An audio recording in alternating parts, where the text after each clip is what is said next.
Good afternoon, everyone. My name is Msgr Michael Glenn, and for 12 and a half years, I had the privilege of being the rector of St. John Vianney Theological Seminary and being in charge of the formation of our young priests here. So it's a joy to be with you here in this parish to celebrate this first Mass. And for some reason, I was given the privilege of preaching the homily of this first Mass. Father Frankie has so many amazing good priests in his life to whom this privilege could be extended, but he gave it to me. That may be a sign of bad judgment, I don't know. If you don't like my homily, and some people don't, you can leave. But I would ask you to go out this left aisle over here, because I'm basically completely blind on the left, and I won't know that you're leaving. So, I don't know what it is about this congregation, but you've already stolen part of my homily, but we'll get to that. So, Father Frankie Cicero was in the seminary, and it was unforgettable. One of his spiritual fathers, and the spiritual father of the whole seminary, was a Polish priest named Father Ray Goronsky. And Father Ray was a very perceptive priest, but he also believed very strongly that we're formed by our ethnic heritage in a deep way. And one morning, I was walking down the top floor of the seminary, and he stopped me. And with a rather serious look in his face, he said, "We have one of them in the seminary." And I said, "One what?" And he said, "A real Italian American."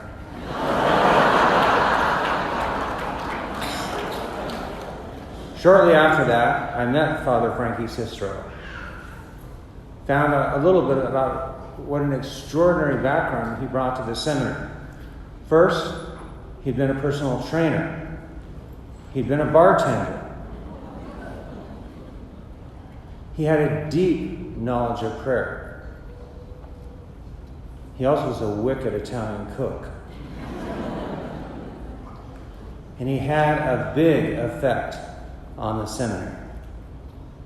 First of all, he taught a lot of seminarians how to dress and look decent. As he once said to me, the problem with these guys is they're afraid of color. So, Father, I can thank you. Because after many years in Denver, I finally had a well-dressed seminary. And we had some amazing meals. Father and I both love to cook, and one of our customs is to send pictures to each other after we cooked a nice plate of pasta, so we can see what the other one's feasting on that night. He also shared his gifts as a physical trainer with the seminary. And I had the most buff seminarians you could imagine. Even the rector benefited from his training. But Father's time in this seminary was not easy. Years ago, I had a seminarian from Montana come up to me and he said, "Could we have a smoker in the seminary? You know, a boxing match." And I said, "I think Pope John Paul I has been very clear, or John Paul II has been very clear on his dislike for boxing." Well, we finally, when Frankie arrived, had a smoker. Because that's the only way I can describe his journey through the seminary. It was an incredible boxing match. But one of the great things when you're a boxer is who's in your corner and who helps you. So Father Cicero, there's the corner.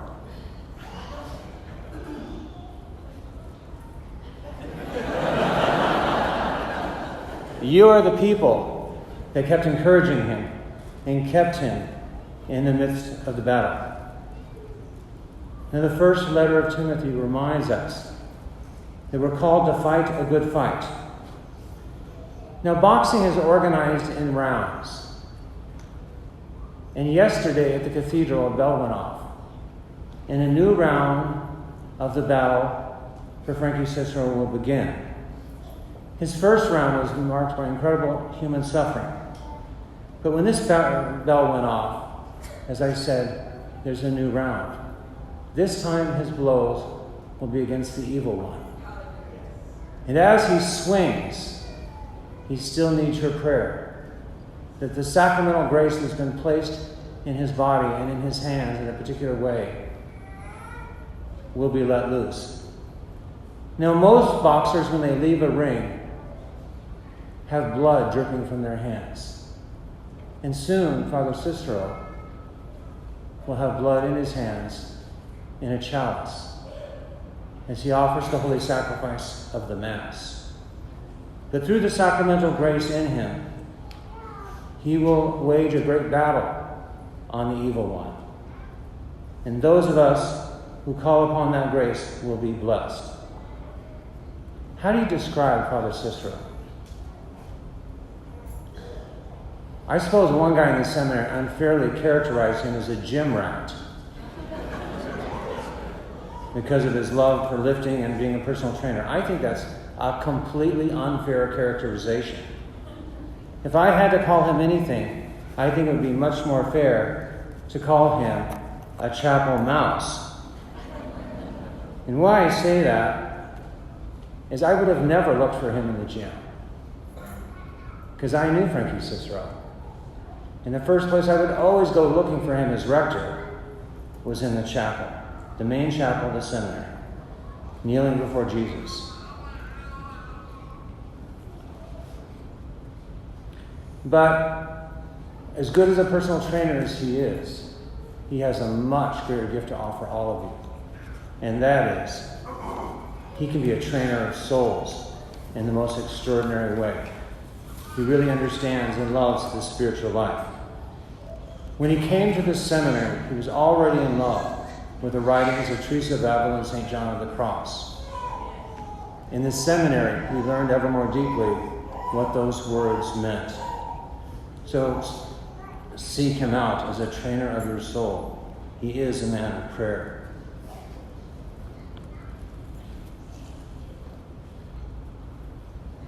Through his battle and through his fights at the seminary, I saw a man grow in faith and hope and love. Now, one thing I'm going to tell you about Father Cicero no one in his congregation knows is that during his time at St. John Vianney, he was a professor.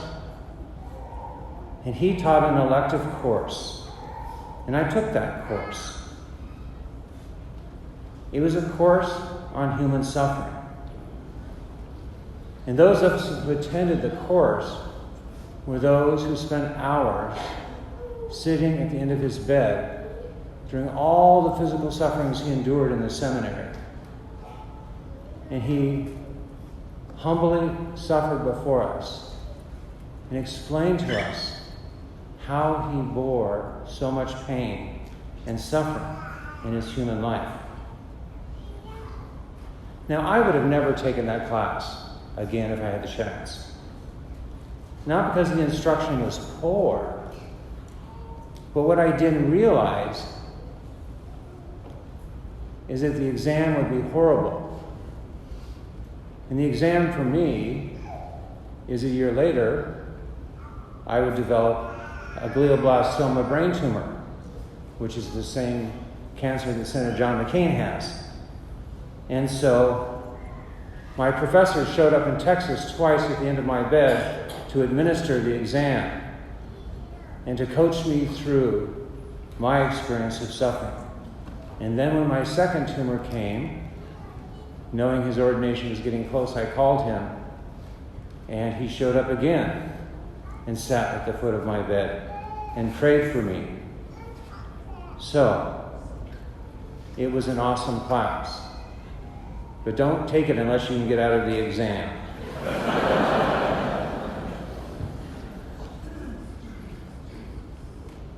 Father has an intense faith because he suffered for it. Coming to the altar of God for him has not been easy. And there are many times I wondered, as a boxer, would he get off the floor and would he keep fighting? And he did.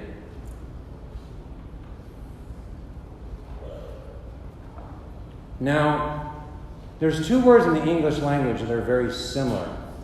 Seminary and cemetery. Do you know the difference between the two? One of them you're dying to get into, and the other one you're dying to get out of. But Father Cicero made it out. And I can't tell you how much he loved you, the people of the Diocese of Phoenix. I'd instruct him on more finer points of how to be a priest, and he had this phrase that he used to say to me all the time. He says, "You know, in AZ, things are a little different." And they are. This is a blessed diocese.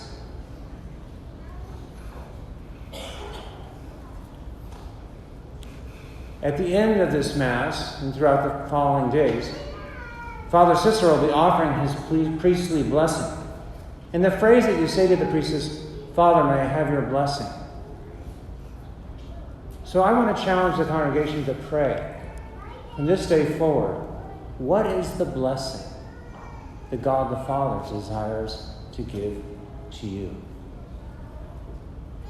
For Father Cicero, despite the circumstances and the signs around him, it was very clear that God the Father wanted to give him the blessing of the priesthood. And I confirm this with him before Mass. But the theme of the fatherhood of God has probably been the single strongest aspect of his spirituality. Father was ordained a priest.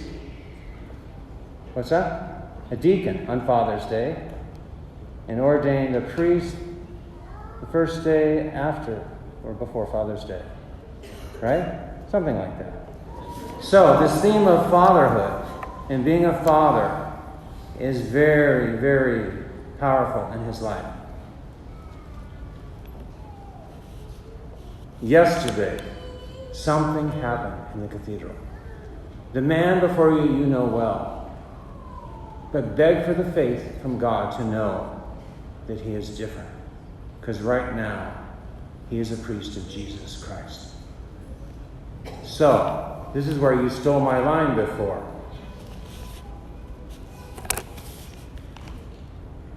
Hi, Father Frankie.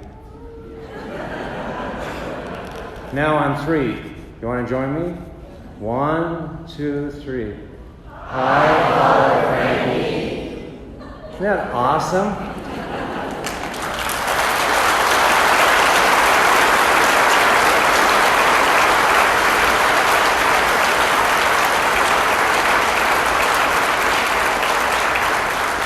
Now, one thing to know about Italian Americans is they're a little bit outspoken sometimes. And years ago, I had a secretary from Milan. And one day, she called me Father, and I said, "Oh, you don't have to call me Father."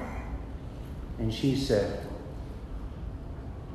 "Well, if you think that I call you Father because you're better than me, you're not. I call you Father because it's what you're supposed to be for me.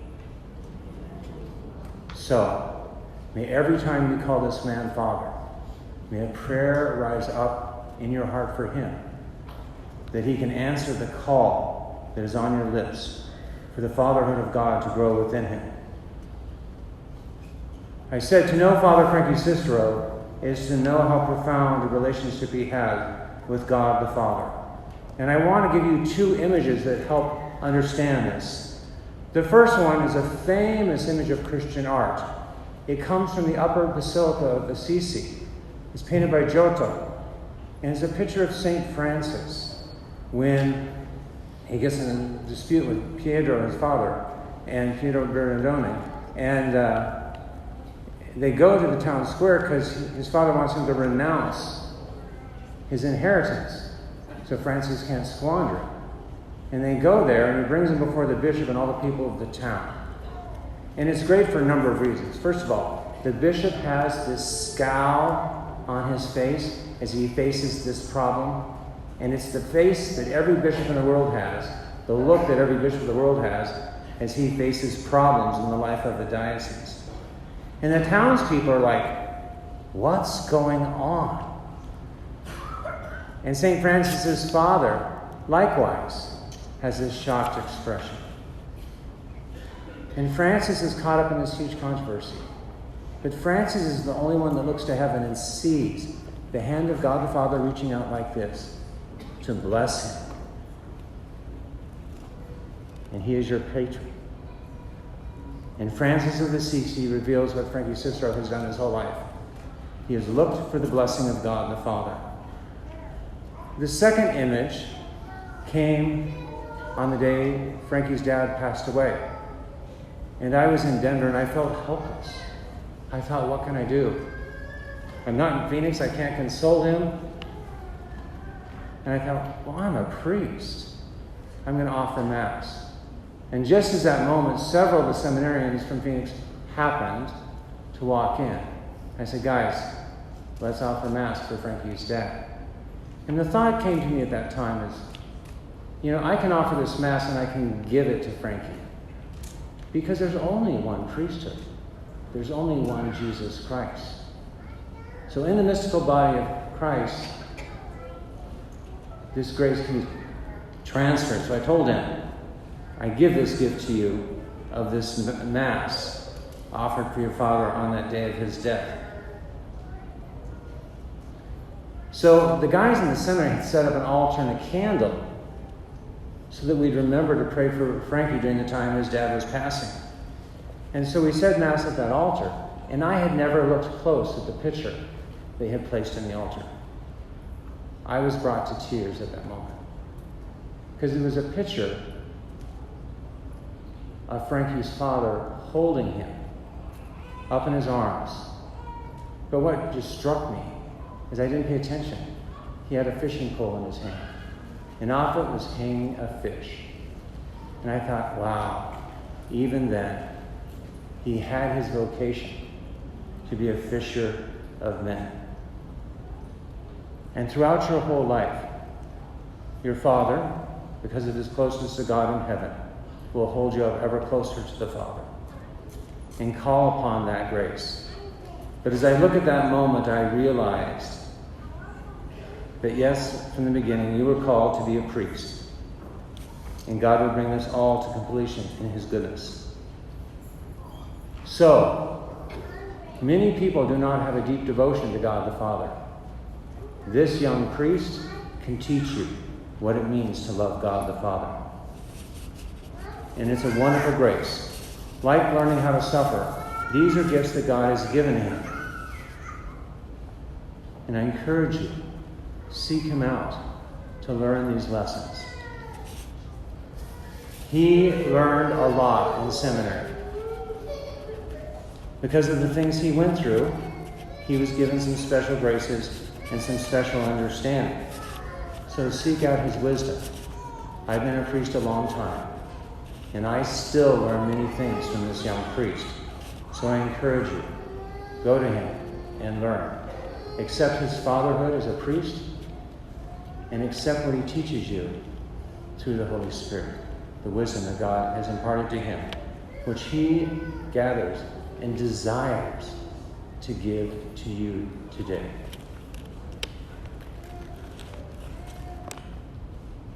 Father Cicero, thank you for saying yes to Jesus, and thank you for choosing us and allowing us to be in the corner of your life as you battle in the name of Jesus Christ for all that is good, and as you crush evil through the power of Christ's priesthood alive in you.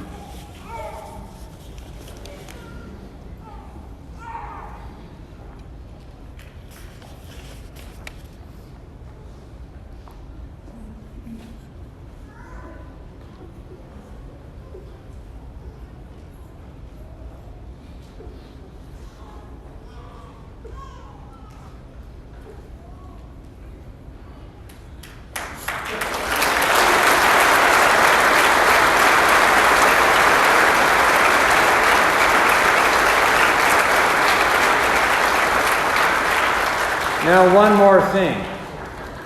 For those of you walking out the left aisle right now, stop. During the Holy Mass, the priest says these words, "Let us profess the faith." And we say all sorts of different responses, right? For the profession of faith.